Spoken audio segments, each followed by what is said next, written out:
Now, in the various discussions that I've been in, I'm often asked saying, okay, you've done this a long time, so tell us, where do you think this relationship is going? Now, it's hard for me today, really, to put a limit on it, to define it, to even voice expectations. Because in every way, ask yourselves, many of you came, some of you would have come here more recently, many of you have been here longer, all of you have tracked the relationship, because this relationship is, after all, your own story. Ask yourself, what did you think 3 years ago, 5 years ago, 10 years ago? And would you not agree with me that today, in every way, this relationship has exceeded expectations? Which is why today we don't even try to define it. We actually keep raising the bars. We keep finding new domains. We keep, the more we do with each other, the more we find we are able to explore together, to achieve together.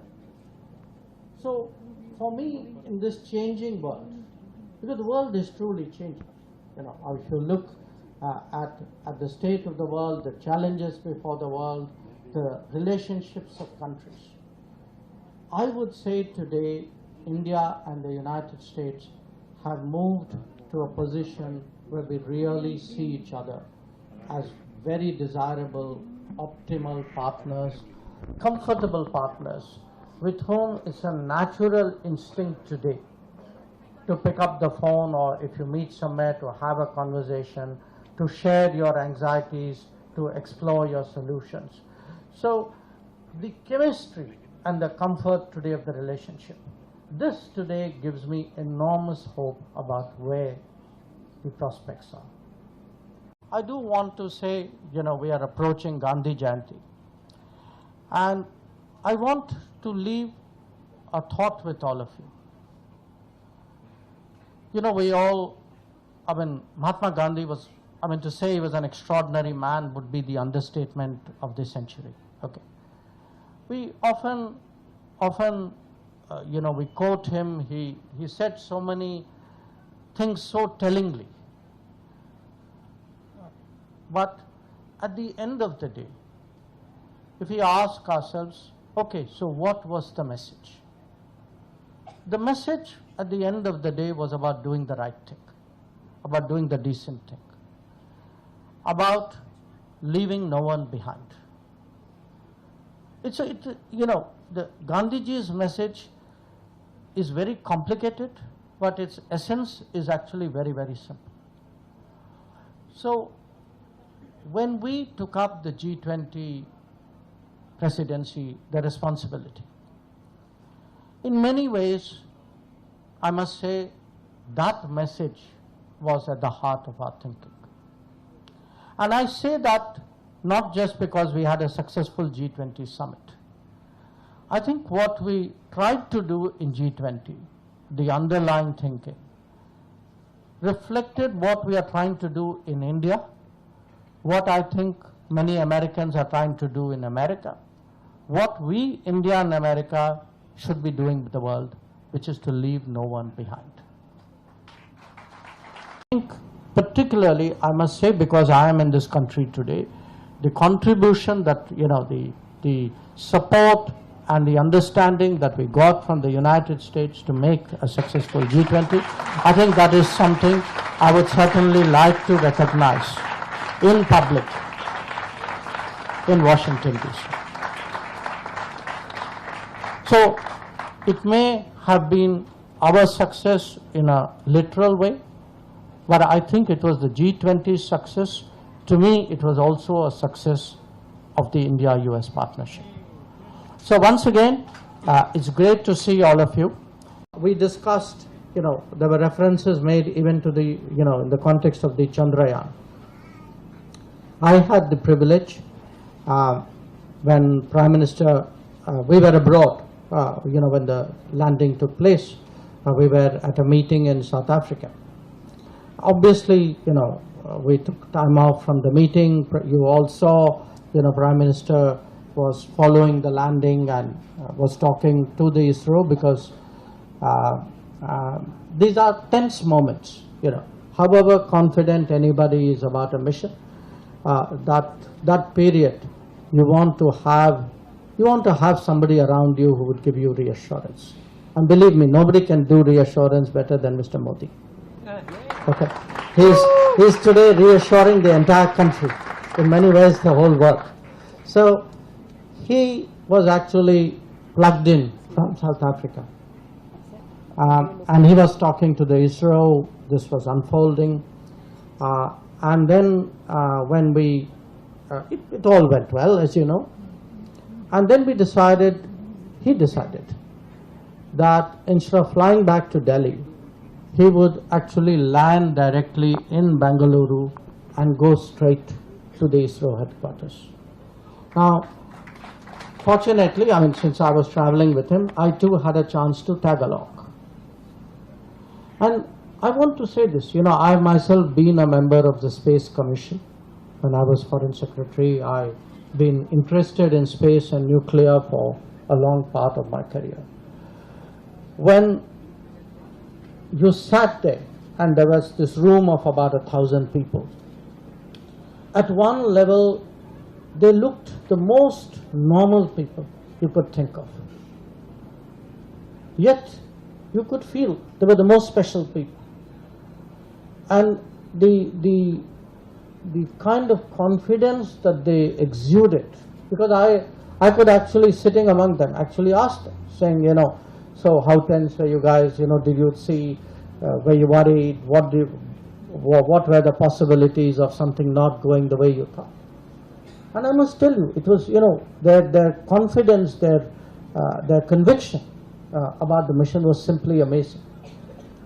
Now, because it stuck so deeply in my mind, a few weeks later, I went to Kerala. Now, in Kerala, they have an institute which trains people for space. Okay, it's called the ISST. I think it's International Space, Indian Space Applications and Technology Institute, something anyway. So I went to that institute, and these were BTech, MTech, PhD students. These were people who are the feedstock of our space program. And when you see today what these young people in their graduate and postgraduate degree processes, what they are capable of, what they have done, the kind of things which they have themselves invented, which feed, by the way, a lot of it feeds directly into the space program. So I mention this to you because, yes, it's a great achievement. I mean, no question. Yes, we've joined the special club. But today, in many ways, the new India is an India of Chandrayaan, it's an India of CoWIN, it's an India of 5G. This is really what we are capable of, and it is this India today which the United States also sees. It is this India with which the United States actually has an appetite for working much more closely. It's an interesting discovery I made, that if you look at some of the recent things which India, you know, we've done together, they all start with the alphabet I. So we just spoke about this Middle Eastern corridor. It's called IMEC, India Middle East Economic Corridor. There was an earlier initiative called I2U2. This is India, Israel, United States, UN. All of you are familiar today with the term Indo-Pacific. Even when it comes to technology, we speak about ISET. Okay. So clearly, you know, the alphabet I think is very good for the United States. You know, somewhere, folks, people have figured this one out. You know, go for the alphabet I, then pick a word. Hopefully, there's a country there. There are good people out there. Those are the guys you need to work with. So, what I want to say again is that, you know, this relationship today. I started at a time in the early 80s when you actually had to explain where you're from, what you're about. You know, it's good to see members of Congress here.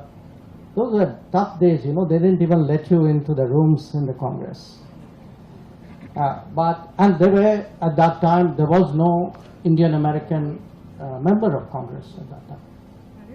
But if one looks at the journey, how far we've come, and how deep this relationship, how broad this relationship. There is no department in the government today that doesn't have dealings with their Indian or American counterparts as they may be. But I think, as Nisha reminded us, this is not about government. It is something very much bigger.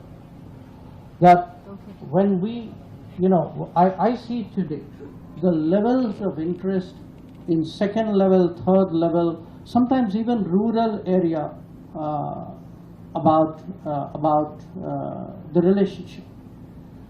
You know, again, I'll share with you an experience. We had gone back after Prime Minister Modi's visit, and you know, many of you know I'm a member of Parliament from Gujarat. Okay. So, no, that's not the story. The story is still coming. So we hear, you know, it's often, I'm sure it happens in the US as well, which is members of Congress, members of Parliament from a particular state gather together. So we had this evening in the Gujarat State House in Delhi. There were, you know, there were a few ministers as well. Prime Minister was good enough to come. All the MPs are there. And then one of the ministers said, you know, there's these folk singers, you know, these people who twang something, they make up the words. It's like a song about what's happening in the world. Now, you know what was really amazing to me?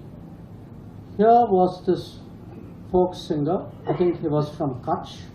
Okay, these are people who are, I would say, self-taught, self-educated. They make up things as they go along. And he started singing. He told Prime Minister Modi, saying, you know, I want to sing a song about you. And then, when he sang the song, and you know, my Gujarati had to struggle a bit to keep up with it. He sang, actually, there was a bit about Prime Minister's America visit. That today, actually, if a visit to the United States, a Biden-Modi meeting, has entered, you know, the boondocks of India, that if balladeers are making songs about this, that tells you something both about how actually connected we are to the world, but also today how much in people's mind this relationship matters.